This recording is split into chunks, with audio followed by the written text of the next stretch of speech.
Sword of Coming, episode 357.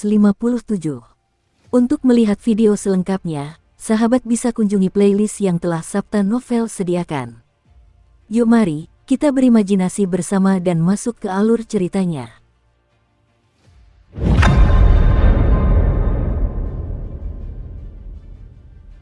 Setelah mendapat persetujuan dari Chen Ping'an, Wei Xian melompat maju dengan armor embun gunung barat miliknya, mencoba menyerbu langsung ke barisan musuh untuk membunuh Liu Chong, bahkan bersiap untuk mengorbankan nyawanya sendiri dalam proses tersebut.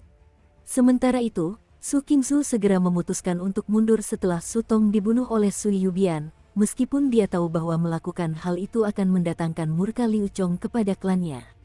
Sekembalinya ke kota Meraj, dia berencana untuk membahas langkah selanjutnya dengan kakeknya, yang merupakan seorang jenderal hebat. Sebagai salah satu klan militer paling terkemuka di Kekaisaran Kuan Raya, klan Su telah memantapkan diri selama beberapa generasi di kota Meraj, jadi meskipun Su Qingzu waspada terhadap Liu Chong, klan Su tentu saja tidak akan mudah dikalahkan. Pada saat itu, Kaisar masih Liu Zhen, bukan Liu Chong. Sekalipun Liu Chong benar-benar bersikeras untuk berkhianat kepada klan Su hanya perlu berjanji setia kepada pangeran kedua sebagai gantinya. Di tempat Lu Baixiang berada di medan perang, pertempuran masih berkecamuk dengan intensitas yang dahsyat. Seperti yang diharapkan dari prajurit kepercayaan Liu Chong, 5.000 pasukan ini menyadari betapa kejamnya hukum darurat militer, dan meskipun mereka benar-benar ketakutan saat menyaksikan rekan-rekan mereka dibantai satu demi satu, mereka tetap maju dengan tekad bulat, meskipun tahu bahwa mereka sedang menuju kematian. Bahkan para ahli bela diri dan kultivator yang bersembunyi di balik bayangan pun tak sanggup lagi menyaksikan kejadian itu, dan air mata mengalir di wajah beberapa komandan yang paling berpengalaman sekalipun, bercampur dengan hujan yang masih mengguyur dari atas. Meskipun demikian, mereka tetap menjalankan tugas mereka dengan penuh ketelitian, mengeksekusi para desertir di tempat. Ada beberapa puisi yang mungkin mampu menangkap keanggunan dan pesona para makhluk abadi, tetapi belum ada puisi yang benar-benar mampu menggambarkan betapa brutal dan mengerikannya medan perang. Setelah melompat dari gunung lainnya, iblis air dari sungai pemakaman langsung menuju gunung tempat Chen Ping'an berada, menepis semua pohon yang ada di jalannya. Chen Ping'an sudah siap menghadapi penyerang baru ini, dan sebagai tindakan pencegahan tambahan, tangan kanannya kini memegang 3 jimat yang ditumpuk bersama, bukan 1 jimat saja. Kembali di kediaman Green Roving, Zhong Kui telah meminjam penusuk angin dan salju untuk mengukir total 6 jimat untuk Chen Ping'an, dan dari 6 jimat itu, 3 lembar kertas jimat adalah miliknya. Dengan menggunakan lembaran kertas jimat itu, dia telah mengukir 3 jimat senjata yang juga dikenal sebagai jimat kavaleri yang mengelilingi kota. Sebelum mengukir jimat-jimat itu, Zhong Kui telah menghirup energi kebenaran, dan ukirannya terdiri dari lebih dari 100 kavaleri yang mengenakan baju zirah perak, menunggang kuda putih.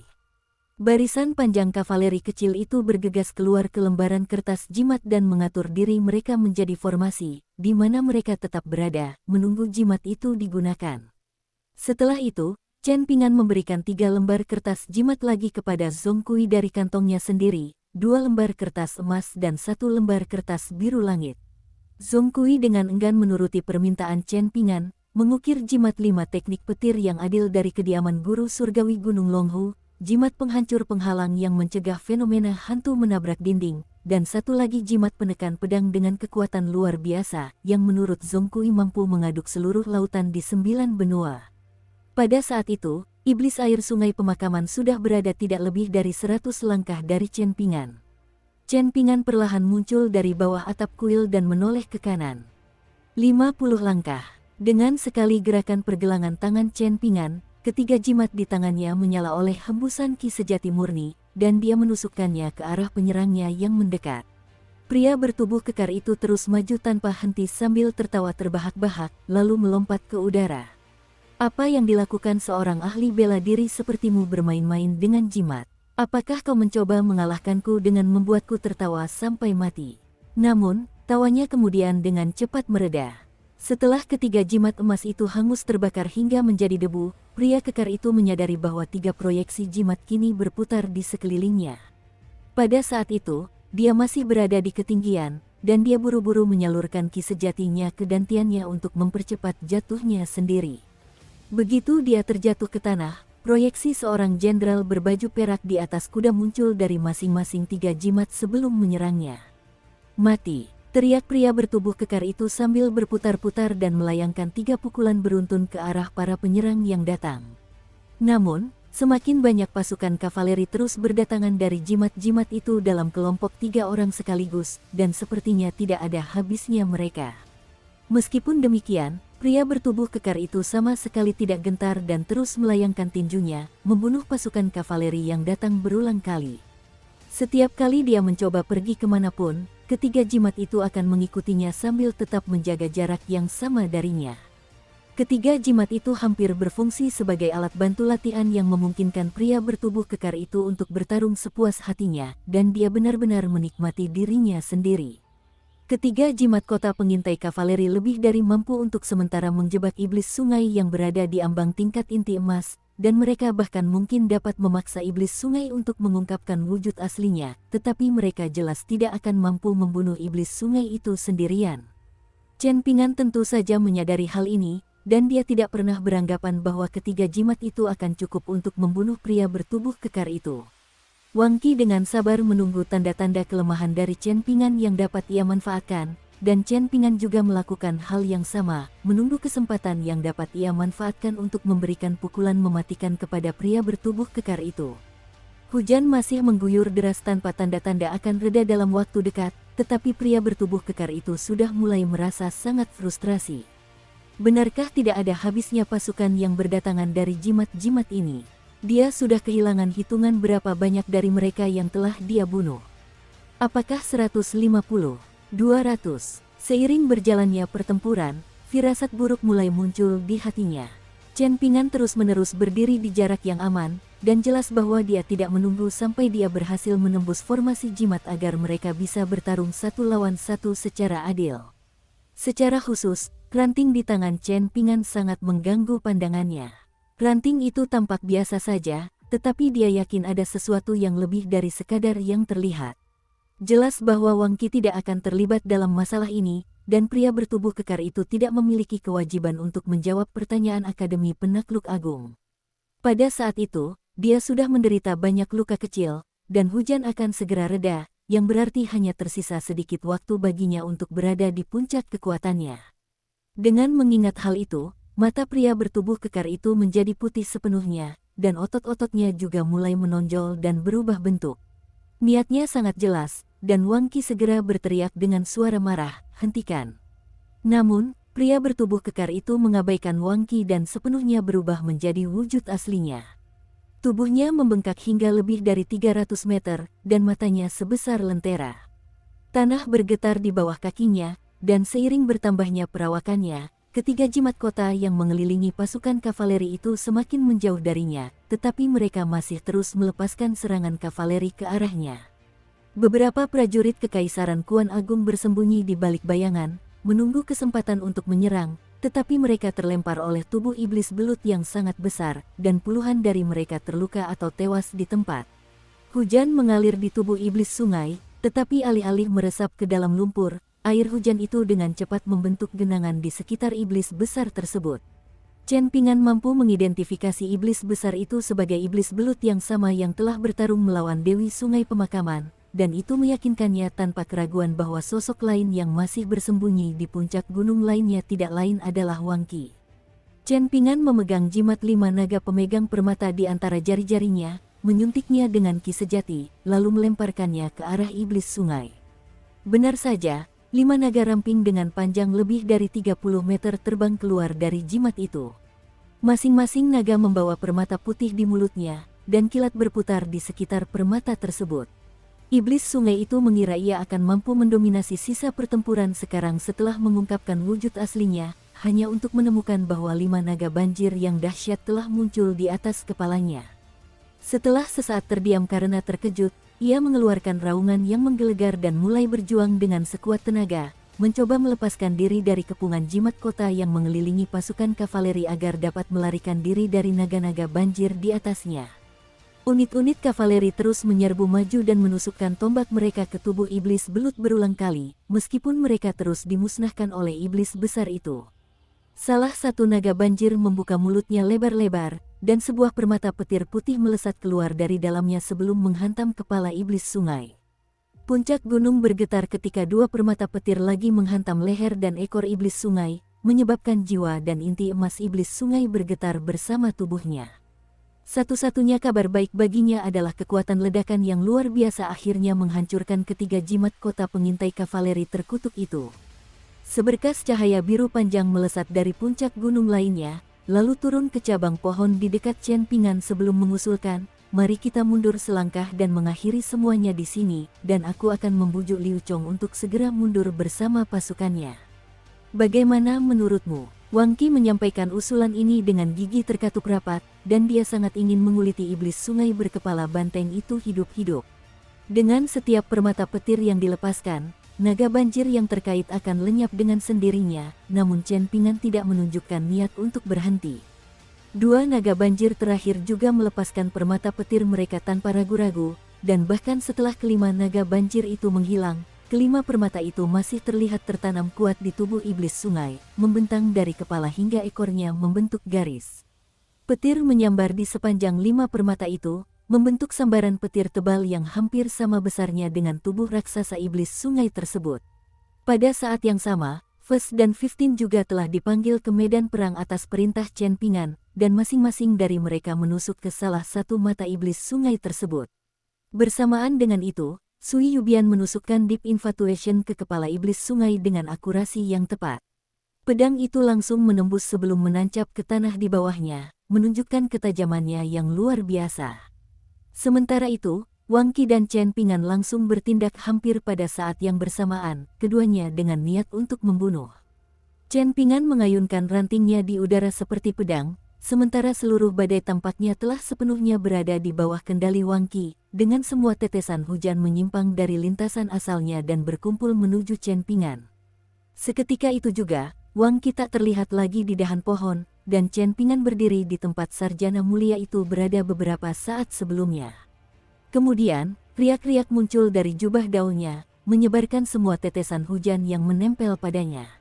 Wang Qi telah melarikan diri dari medan pertempuran.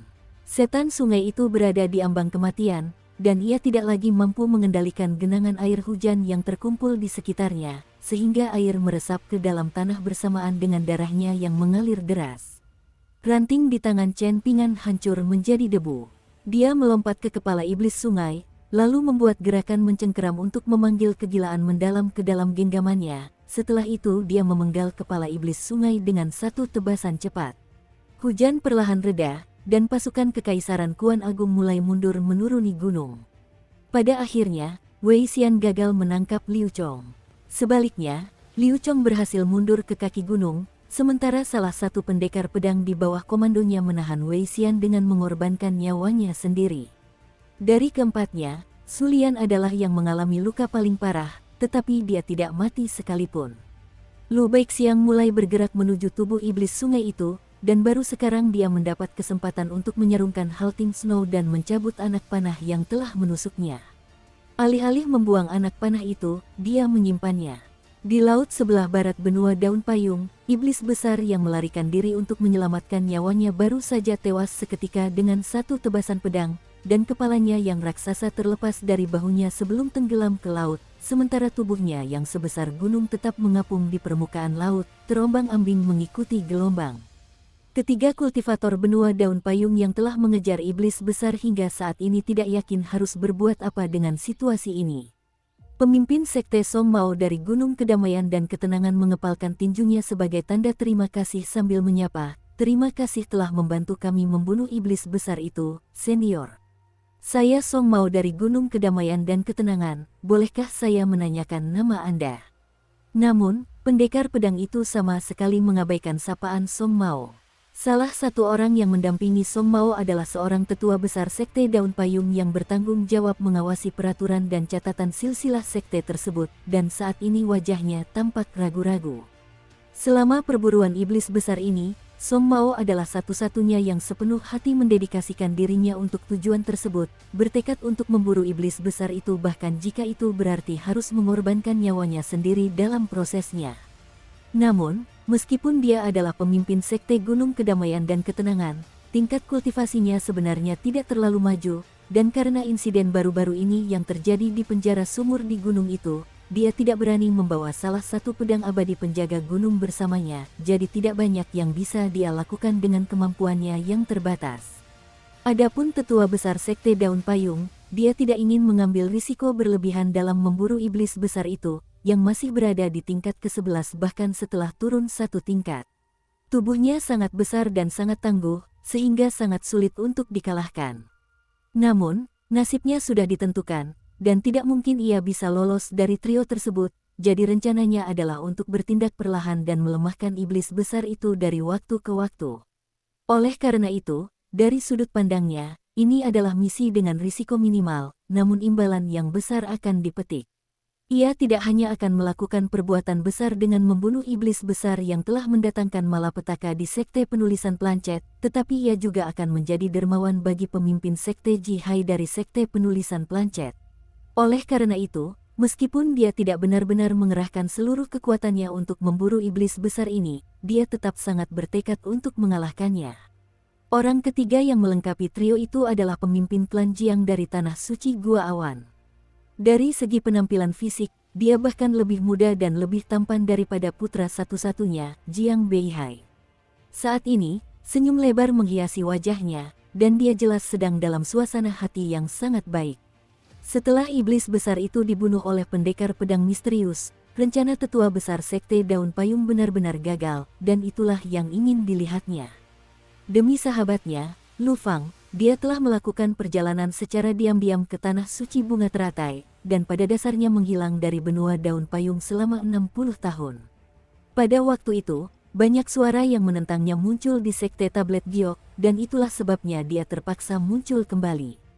Namun, mereka mengharapkan dia untuk bekerja tanpa imbalan, jadi dia tentu saja bersikap setengah hati.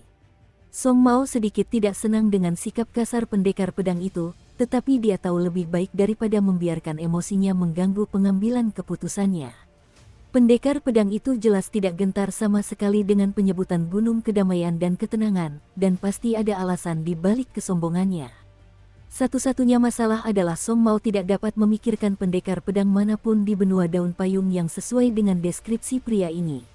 Dia tidak bisa mengetahui siapa pria ini, dan dia juga tidak dapat memastikan motif pria itu untuk turun tangan membunuh iblis besar itu.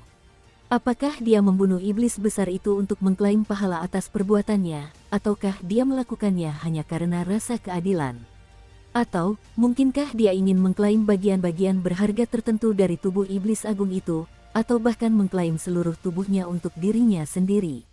Song Mao tentu saja tidak peduli untuk mengklaim tubuh iblis agung itu, tetapi jelas bahwa iblis ini dan Bai Yuan adalah pelaku utama dari kerusuhan besar yang baru-baru ini melanda benua Daun Payung.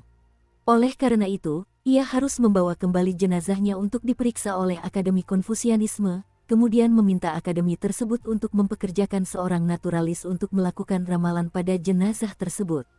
Dengan mempertimbangkan hal itu, Song Mao untuk sementara waktu bingung bagaimana harus menghadapi situasi ini. Pendekar pedang aneh itu menoleh ke tetua besar Sekte Daun Payung dan bertanya, "Tatapan apa yang kau berikan padaku? Sebaiknya iblis besar ini dibiarkan hidup agar aku bisa membawanya kembali ke Sekte Daun Payung untuk diinterogasi. Mungkin aku bisa mengungkap konspirasi yang lebih besar lagi. Namun, sekarang setelah kau membunuhnya, petunjuknya sudah habis, jadi bagaimana kita akan mengungkap dalang di balik semua ini sekarang? Menurutmu mengapa kami bertiga mengejarnya sampai ke laut lepas alih-alih menyelesaikannya lebih awal? Lagi pula, apakah kau benar-benar kebetulan bertemu dengan kami?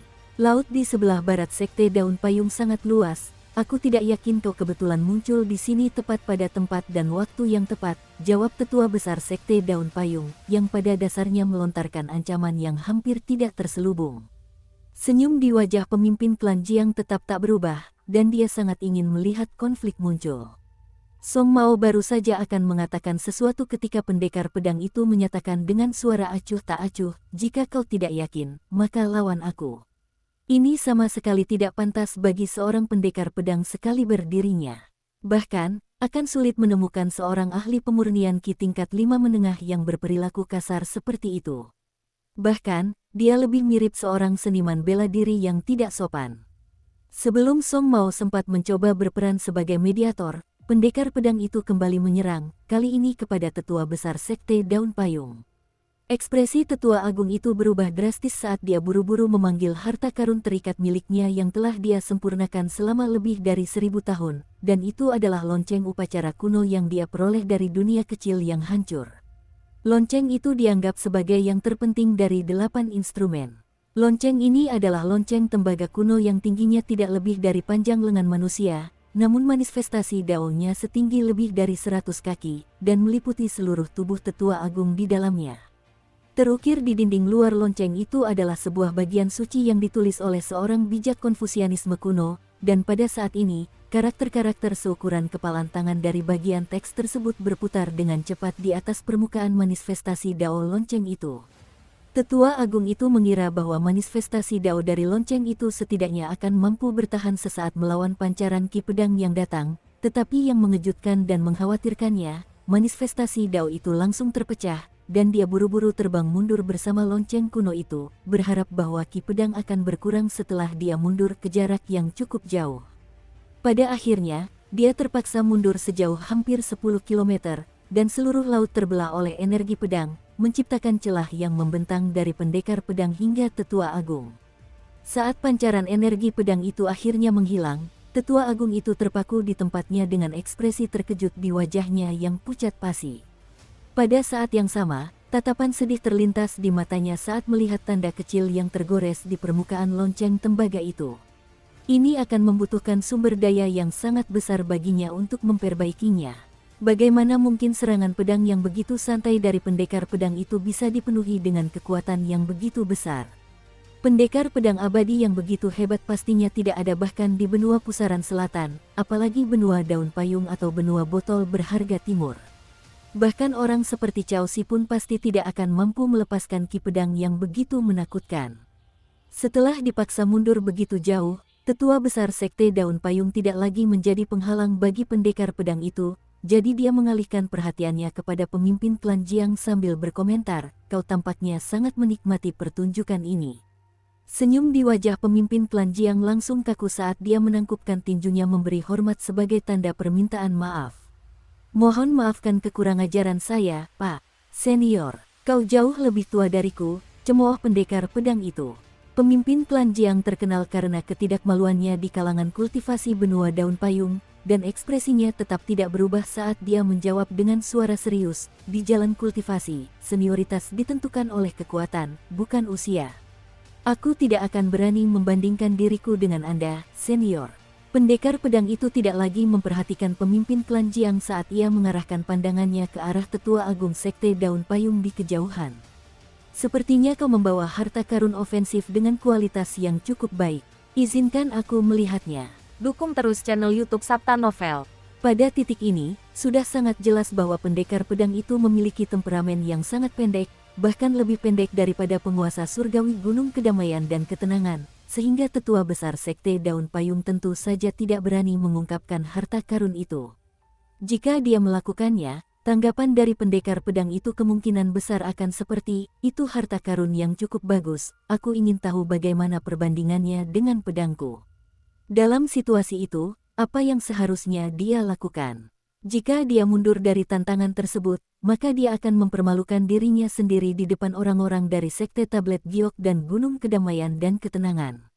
Namun, jika dia menerima tantangan tersebut, tidak ada jaminan bahwa dia akan lolos tanpa cedera. Bahkan, kemungkinan besar dia akan mengalami nasib yang sama seperti iblis besar itu. Dengan mengingat hal itu, tetua agung itu buru-buru menjawab, "Ini adalah harta karun penting sekte kita yang kubawa untuk membunuh iblis besar ini, dan bukan untuk dipamerkan tanpa alasan yang jelas." Pada saat yang sama, ia sangat marah di dalam hatinya. Bagaimana mungkin ada pendekar pedang yang begitu tidak masuk akal di dunia ini? Dan mengapa para bijak Konfusianisme tidak melakukan apapun untuk mengendalikannya? Tetua agung itu merasa bahwa ia telah melakukan cukup banyak hal untuk mengakui kelemahannya. Namun tepat ketika ia berharap pendekar pedang itu akan memaafkannya, pria itu bertanya, "Jika kau tidak mengeluarkan harta karun itu, bagaimana kau akan menahan serangan keduaku?" Tetua Agung Sekte Daun Payung sangat marah mendengar ini, dan dia hampir tidak bisa menahan amarahnya. Sementara itu, Jiang Sangzhen memperhatikan dengan ekspresi serius, tetapi di dalam hatinya, ia tertawa geli. Dia selalu menganggap para kultivator Sekte Daun Payung benar-benar menyebalkan, dan itu adalah pendapat yang dianut oleh semua orang di seluruh Sekte Tablet Giok, terutama pemimpin Sekte.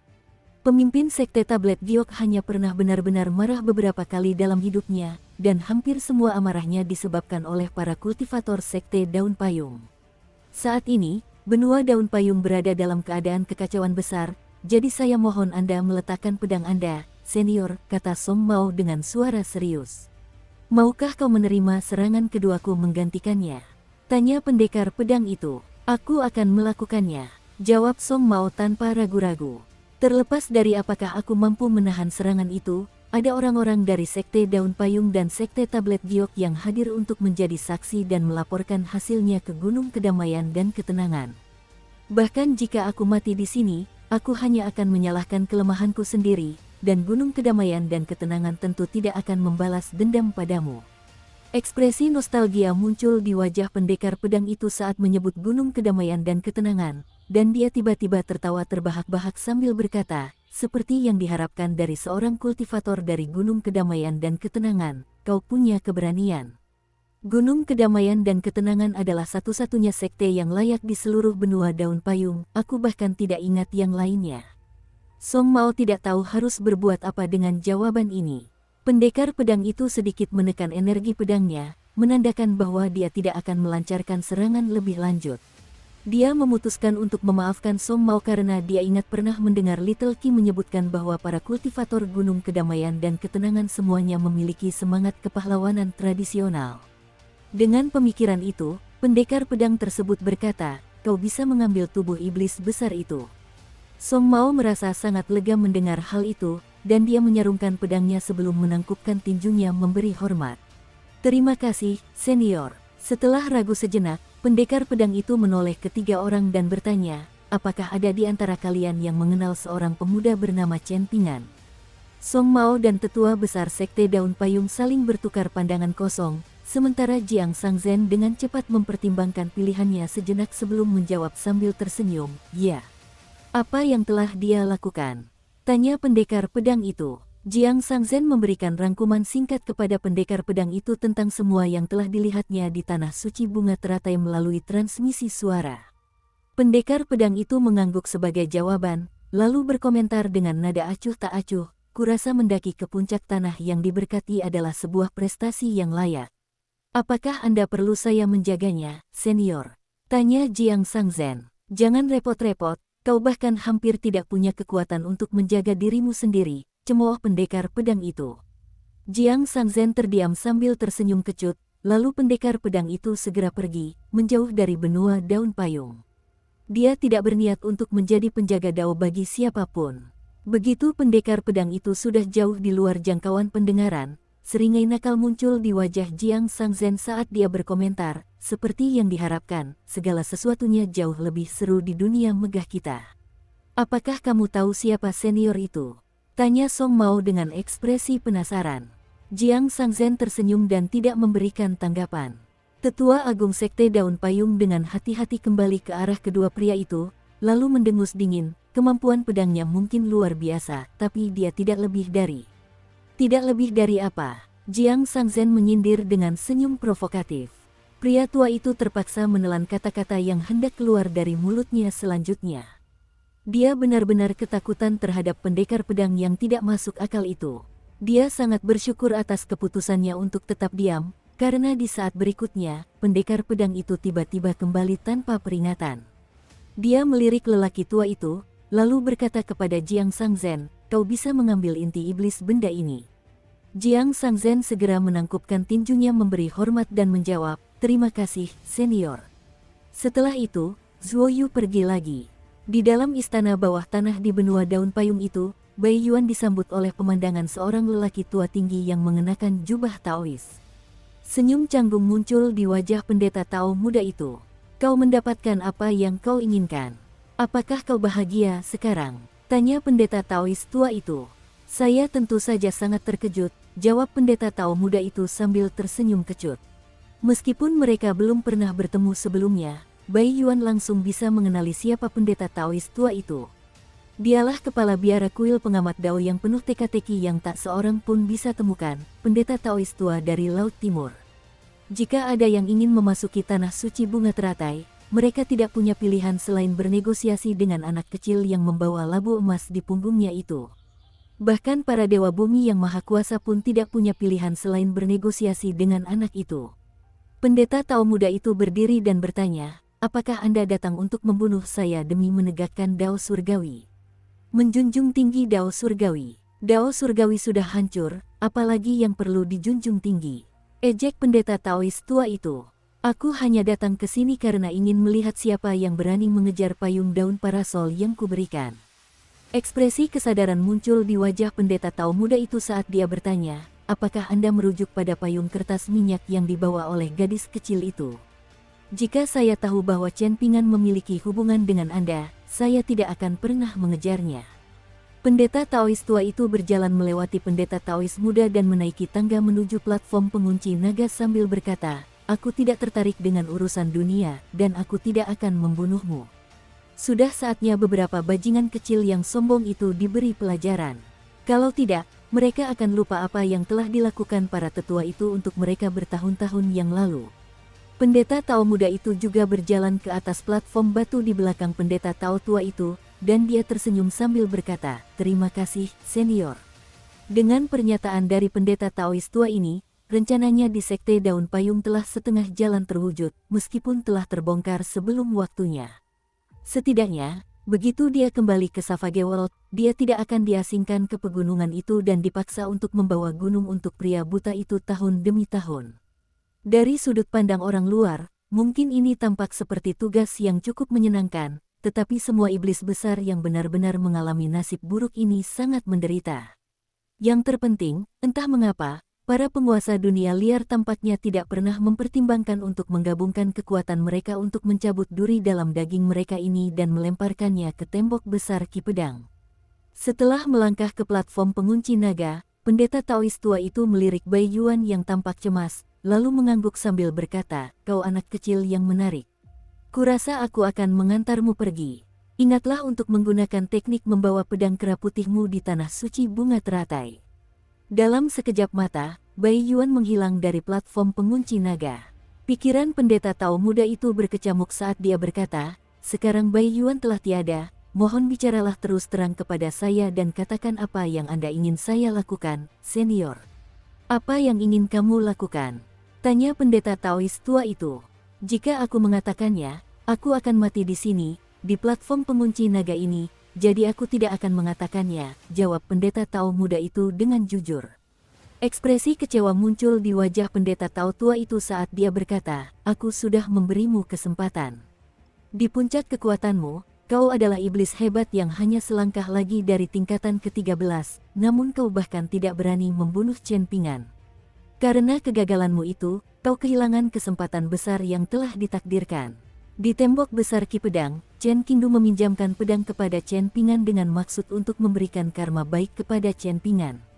Jika kau membunuhnya, kau dan Savage World sama-sama akan melakukan perbuatan besar, dan aku akan dapat memanfaatkan kesempatan itu untuk membawa Chen Pingan ke kuilku. Hal itu tidak hanya akan membuat cendekiawan tua itu sangat marah, tetapi juga akan secara signifikan meningkatkan kedudukanku. Pendeta Tao muda itu terkejut mendengar hal ini, sementara pendeta Tao tua itu menyimpulkan, tapi sekarang sudah terlambat. Pendeta Tao muda itu menghentakkan kakinya ke tanah dengan penyesalan dan frustrasi, dan platform pengunci naga bergetar di bawah kakinya, sementara kilat menyambar di ruang luar. Jika kau seorang manusia, maka kau akan memiliki masa depan yang cerah di dunia megah sebagai seorang diplomat, tetapi kau tidak memiliki bakat yang dibutuhkan untuk menjadi seorang naturalis, ujar pendeta Taois tua itu. Memang benar, jawab pendeta Tao muda itu dengan anggukan pasrah. Sejujurnya, jika ada di antara orang-orang dari generasi kalian dari dua dunia kalian yang lahir sedikit lebih awal, banyak di antara kalian akan memiliki masa depan yang cerah seandainya kalian berhasil hidup hingga hari ini, kata pendeta Taois tua itu dengan suara penuh makna, dan pendeta Taois muda itu pun termenung dalam-dalam setelah mendengar ini. Pendeta Taois tua itu mengulurkan satu tangannya untuk membuat gerakan meraih, dan semua petir di luar platform pengunci naga seketika menerobos batasan aturan, melesat ke platform sebelum berkumpul di genggaman pendeta Taois tua itu untuk membentuk bola petir seukuran kepalan tangan. Senyum masam muncul di wajah pendeta Tao muda itu saat melihat hal ini. Isyarat sederhana itu saja sudah cukup menunjukkan jurang pemisah di antara mereka, dan itu tidak ada hubungannya dengan tingkat kultivasi. Pendeta Taois tua itu menyelipkan bola petir ke lengan bajunya, lalu berkata dengan suara pelan, di salah satu dari 100 aliran pemikiran yang sangat dibenci oleh cendekiawan tua itu, muncul seorang tokoh dengan ucapan paling berpengaruh di dunia ini. "Tolong beri saya pencerahan, senior," pinta pendeta Tao muda itu dengan ekspresi penuh semangat. Pendeta Taois tua itu menoleh kepadanya dengan ekspresi dingin dan menegur, "Kau adalah iblis, namun kau memanggilku senior. Apakah kau mencelaku sebagai iblis tua?" Sebelum pendeta Tao muda itu sempat membela diri, jiwanya melayang keluar dari tubuhnya yang telah dipilih dengan cermat, dan pendeta Tao tua itu mencengkeram jiwanya di leher, sementara tubuh pendeta Tao muda itu terkulai ke tanah sebelum lenyap begitu saja seperti Bai Yuan sebelumnya. Yang tersisa di platform pengunci naga hanyalah topi kembang sepatu.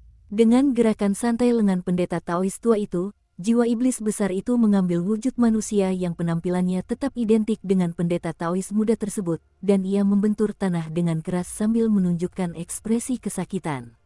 Meskipun begitu, ia masih buru-buru meraih topi kembang sepatu itu sebelum mengenakannya kembali di kepalanya.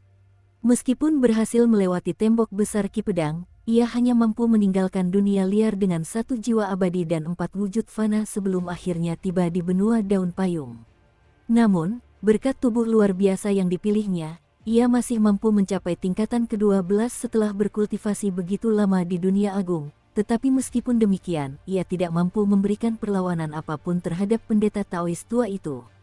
Seorang bijak pernah membuat analogi yang menyatakan bahwa jika setengah dari sebatang ranting dipangkas setiap hari, maka ranting itu tidak akan pernah hilang sepenuhnya, kata pendeta Taois tua itu. Setan besar itu mampu menstabilkan jiwanya dengan topi kembang sepatu, dan berkata dengan suara tegang, "Aku telah melihat kutipan itu di banyak kesempatan sebelumnya dalam buku-buku dari berbagai ajaran yang berbeda.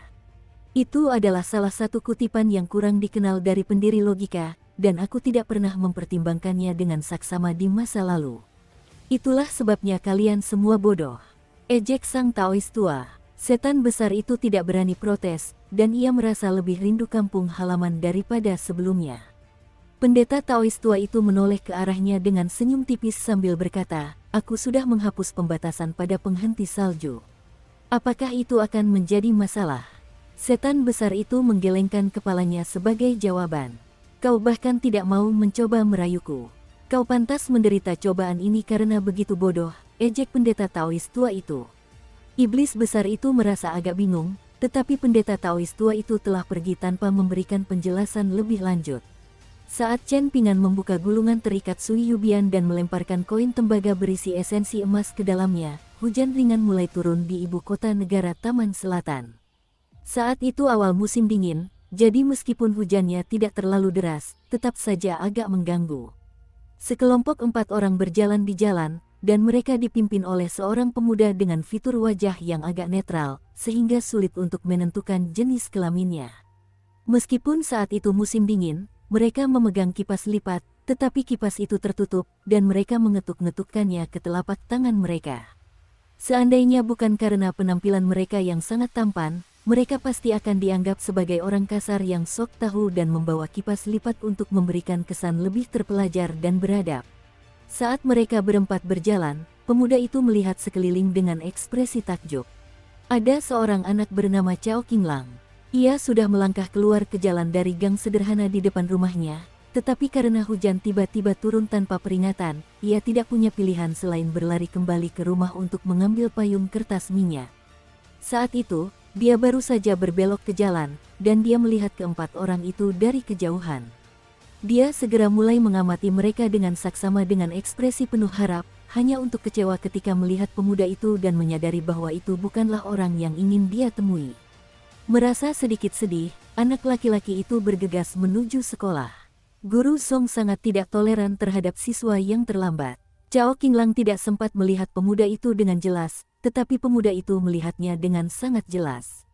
Sebagai salah satu dari sedikit makhluk abadi dari dunia lain yang mempertahankan tubuh aslinya dan seluruh jiwanya di tanah suci bunga teratai, Lu Tai telah mengklaim tempat di 10 elit atas yang baru sejak saat ia menginjakkan kaki di tanah suci ini. Adapun ketiga pelayan yang menyertainya, mereka telah diberikan berkah yang sama, tetapi fondasi yang telah mereka bangun di dunia agung tidak cukup kokoh, dan mereka juga masih cukup muda, sehingga mereka hanya dianggap sebagai tuan kelas 2 di dunia ini, masih jauh dari mampu bergabung dengan jajaran tuan kelas 1. Trio tersebut terdiri dari Huan Yin, Huang Sang, dan Tao Xie yang ketiganya saat itu merupakan murid tidak resmi Lu Tai. Lu Tai berjalan ke jalan yang berdekatan dengan champion Scholar Ale dan sekolah bela diri di dekatnya. Dia mengarahkan pandangannya ke rumah kecil tempat Ding Ying dan Yaer pernah tinggal saat tiba di ibu kota, dan secara teknis merupakan benteng ortodoksi iblis di Southern Garden Nation. Setelah pertempuran usai, guru besar kekaisaran Zhong Qiyu tetap memiliki rumah itu, dan Lu Tai tersenyum sambil merenung, mulai sekarang, ini adalah kediaman pribadiku. Kemudian ia menoleh kepada ketiga muridnya dan memberi instruksi, Huang Sang, kau pergi ke fraksi Gunung Danau. Sesampainya di sana, seberapa banyak yang dapat kau pelajari dari Yu Zhenyi terserah padamu. Adapun Tao Xie dan Huan Yin, kalian berdua dapat menjelajahi tanah suci ini sesuka kalian. Tao Xie, kau dapat mengawasi Jenderal Naga, Tang Ti. Huan Yin, aku sarankan kau mendekati petapa lengan, Cheng Yuanshan. Jika kalian masih belum masuk ke jajaran 10 elit teratas dalam 60 tahun, maka pasrahkan diri kalian untuk tinggal di sini selama sisa hidup kalian. Aku sudah memberi kalian masing-masing beberapa harta karun penyelamat hidup. Jika kalian masih akan tenggelam di danau kecil ini, maka tidak ada gunanya aku berinvestasi pada kalian sejak awal. Setelah itu, Lu Tai melambaikan tangan dengan acuh tak acuh kepada ketiganya, dan mereka bertiga segera pergi. Berdiri tak jauh dari situ adalah seorang cendekiawan tua, tak lain adalah guru Zong yang selama ini dipikirkan Cao Qinglang. Namun, dalam sebuah pembalikan peran, dialah yang akan terlambat ke sekolah, berbeda dengan murid-muridnya yang nakal dan sering terlambat. Lu Tai mengarahkan pandangannya ke arah Zong Qiyu sambil tersenyum dan berkata, aku dan Chen Pingan berteman. Aku sendiri telah menyaksikan kekuatan dan bakatmu, dan itulah mengapa aku memutuskan untuk menetap di negara Taman Selatan. Zong Qiyu mengangguk sebagai jawaban. Kalau begitu, aku menantikan apa yang akan kau lakukan, tapi kuharap kau tidak terlalu gegabah, meskipun kau adalah teman Chen Pingan. Lu Tai membuka kipas lipatnya, lalu mulai mengipasi dirinya sendiri dengan lembut sambil tersenyum dan bertanya, apakah kau pernah berpikir untuk melihat dunia luar dalam 60 tahun lagi?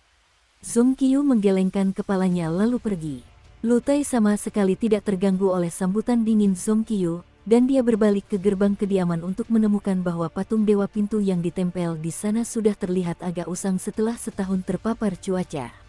Akhir tahun sudah dekat, jadi aku harus mengganti dewa pintu dan memasang beberapa bait syair. Aku juga harus mendapatkan beberapa gadis cantik untuk menjadi pelayanku. Haruskah aku pergi ke istana pasang surut musim semi untuk meminta beberapa dari Zhou Xi? Saat Chen Pingan melemparkan koin tembaga esensi emas kedua ke dalam gulungan gambar, hujan mulai turun di atas fraksi danau gunung di negara Lagu Pinus, meskipun hari itu cerah dan bermatahari. Tidak ada yang terlalu khawatir dengan hal ini, kecuali Yu Zhenyi, yang terbang ke udara di atas pedang terbangnya. Jubahnya berkibar terdengar jelas saat ia melayang tinggi di langit dan bergumam pada dirinya sendiri, badai akan datang. Di sebuah rumah besar milik seorang pejabat di ibu kota negara Taman Selatan, seorang anak laki-laki baru saja keluar dari perpustakaan kitab suci ketika sesuatu jatuh dari langit dan mendarat di tanah tepat di depannya. Benda itu hampir jatuh di kepalanya, dan itu membuatnya sangat ketakutan. Setelah diperiksa lebih dekat, ternyata itu adalah seekor kera kecil berwarna putih yang kurus kering dengan darah di sekujur bulunya. Kera kecil itu tergeletak di tanah dengan lemah, tampak lebih linglung dan bingung daripada bocah laki-laki itu. Di perbatasan negara Jin Utara, seorang pendeta Tao muda berdiri di tepi danau, menatap bayangannya sendiri di air dengan tatapan terpaku sambil bergumam berulang kali, siapakah aku? Siapakah aku? Tiba-tiba, dia berlutut dan memegang kepalanya dengan kedua tangan karena kesakitan. Di dalam kuil yang reot itu, suasananya agak aneh. Semua orang duduk mengelilingi api unggun, dan Chen Pingan berkata, "Terima kasih atas kerja keras kalian." Zulian menolak botol obat yang ditawarkan Chen Pingan kepadanya, dengan mengatakan bahwa tidak ada gunanya membuang obat berharganya untuk luka ringan seperti itu. Lalu ia melirik Sui Yubian, dan senyum muncul di wajahnya sambil berkata, "Tuan muda, saya diberitahu sesuatu beberapa waktu lalu, tetapi saya belum pernah bisa memahaminya dengan tepat. Bisakah Anda menjelaskannya kepada saya?" "Silakan," Chen Pingan memberi isyarat dengan anggukan. Seluruh tubuh Zulian berlumuran darah, dan banyak bagian tubuhnya yang memperlihatkan tulang telanjang, tetapi dia tampak sama sekali tidak terganggu saat berkata, "Dengan satu koin yang diambil, 11 jatuh menjadi 10, yang berarti akhir." Sui Yubian segera berdiri, dan niat membunuh yang ganas meledak dari tubuhnya, tetapi dia menyadari bahwa Chen Pingan belum membalas deep infatuation kepadanya. Dia menatap Zulian dengan tajam sambil menuntut, "Kenapa kau tidak mengatakan itu sebelumnya?" Chen Pingan tidak memperhatikan reaksinya saat dia menjelaskan, "Itu kemungkinan besar berarti bahwa jika aku menggunakan koin tembaga esensi emas untuk menghidupkan kembali salah satu dari kalian dari gulungan gambar kalian, maka batas atas kalian akan turun dari tingkat ke-11, atau tingkat dewa bela diri legendaris, ke tingkat ke-10. Jika kalian dihidupkan kembali 2 kali, maka kalian hanya akan mampu mencapai tingkat ke-9, atau tingkat puncak gunung." Ekspresi patah hati terpancar di wajah Sui Yubian, sementara niat membunuhnya semakin terlihat jelas. Dia membenci Zulian dan Chen Pingan, dan dia tidak mampu menekan perasaan itu. "Begitu. Terima kasih telah menjelaskan, Tuan Muda," kata Zulian sambil tersenyum. Tiba-tiba, Chen Pingan berdiri, lalu mulai berjalan keluar dari kuil sambil berkata, "Ikutlah denganku, Sui Yubian. Aku perlu bicara denganmu tentang sesuatu." Sui Yubian tetap berdiri di dalam kuil dengan tatapan dingin di matanya. Chen Pingan terus berjalan keluar dari kuil sambil menyatakan, "Aku beri kau 15 menit. Jika kau tidak keluar menemuiku sampai saat itu, aku akan membakar gulungan gambarmu, dan kau tidak perlu mengembalikan 2 koin tembaga esensi emas yang kau hutangkan padaku." Barulah kemudian Sui Yubian melangkah keluar dari kuil dengan ekspresi tanpa emosi sebelum dengan cepat menyusul Chen Pingan. Setelah Sui Yubian berhasil mengejarnya, Chen Pingan tampak sama sekali tidak khawatir dengan kemungkinan bahwa wanita itu akan membunuhnya dalam keadaan marah. Dan dia berkata, "Jika kau membiarkan kondisi mentalmu runtuh, lalu apa gunanya terus berlatih ilmu pedang? Jika hanya sebatas ini ketahanan mentalmu, sebaiknya kau menyerah saja pada latihan pedangmu. Bahkan tanpa batasan yang diberikan oleh pendeta Taois tua itu, kau tetap tidak akan mampu mencapai potensi penuhmu." Tangan kanan Sui Yubian mulai berkedut. Chen Pingan terus berjalan di depannya sambil berkata dengan suara acuh tak acuh, "Kau akan mati. Jika kau benar-benar ingin mati, maka ada beberapa hal yang harus kukatakan padamu sebelum kau mati." Sui Yubian tetap diam. 15 menit kemudian, Chen Pingan dan Sui Yubian kembali ke kuil bersama-sama. Meskipun Sui Yubian jelas masih dalam suasana hati yang buruk, kondisi mentalnya tampaknya telah membaik, dan niat membunuhnya telah sepenuhnya sirna, begitu pula amarahnya yang sebelumnya membara. Mereka berdua duduk kembali di samping api unggun. Chen Pingan menerima mangkuk yang ditawarkan Pei Qian dan mulai menyantap nasi untuk kedua kalinya malam itu. Pei Qian berjongkok di sampingnya, mengangkat stoples kecil berisi acar sayuran dengan sikap menjilat. Chen Pingan memandang sekeliling api unggun, lalu tersenyum sambil bertanya, "Apakah ada di antara kalian yang memiliki pemikiran tentang dunia baru tempat kalian berada ini?" Mereka berempat terdiam sejenak, kemudian Lu Baixiang tersenyum dan berkata, "Yang kuinginkan hanyalah pensiun di pegunungan, menyeruput teh yang diseduh dari air mata air, dan menjalani hidup dengan santai. Aku ingin merebut hati seorang gadis cantik." Zulian terkekeh. Wei Xian terdiam sejenak, lalu menyatakan sebuah cita-cita yang sesuai dengan statusnya sebagai kaisar pendiri, "Aku ingin membunuh 1.000.000 musuh dan pedangku selamanya berlumuran darah." "Itu sangat tidak realistis," cemooh Pei Qian. Wei Xian mengangguk setuju. "Sejujurnya, itu adalah cita-cita yang diberikan kepadaku oleh seorang penyair dari negara Taman Selatan. Jika aku membuat puisi sendiri, kemungkinan besar akan seperti hujan, hujan, pergilah, datang lagi di hari lain." Pei Qian jauh lebih senang mendengar ini, dan dia mengangguk sambil memuji, itu jauh lebih baik. Bahkan aku pun bisa memahaminya. Wei Xian tersenyum sambil menjawab, banyak cendekiawan terhormat telah dengan sungguh-sungguh mengatakan kepada saya bahwa saya memang memiliki bakat alami dalam bidang puisi dan ilmu keilmuan. Pei Qian memutar matanya sebagai respons. Aku ingin hidup di antara para dewa dan kekasihku di surga, gumam Sui Yubian dengan linglung. Chen Ping'an menoleh ke Pei Qian sambil tersenyum dan berkata, sekarang giliranmu. Aku tidak punya cita-cita apapun, gumam Pei Qian dengan sedikit malu. Chen Ping'an melahap sesendok besar nasi bersama beberapa acar sayuran, lalu tersenyum sambil berkata, pasti kau punya beberapa cita-cita atau sesuatu yang kau inginkan. Mata Pei Qian langsung berbinar saat dia berkata, baiklah, kalau begitu aku akan mengatakannya, tapi kau tidak boleh marah atau mengolok-olokku. Chen Ping'an mengangguk sebagai jawaban. Aku ingin membaca buku yang paling tipis, makan hidangan yang paling mahal, memaki orang yang paling buruk, dan memukul anjing yang paling liar. Seru Pei Qian dengan lantang. Chen Ping'an hampir tersedak nasi. Perasaan tidak enak muncul di hati Pei Qian, dan dia menduga Chen Ping'an kemungkinan besar kecewa karena aspirasinya tidak cukup ambisius, jadi dia buru-buru melihat ke bawah ke tongkat pendakian di samping kakinya sambil menambahkan, dan aku juga ingin menusuk sarang tawon terbesar. Cita-cita yang begitu tinggi untuk seseorang yang masih sangat muda. Puji Wei Xian dengan ekspresi serius.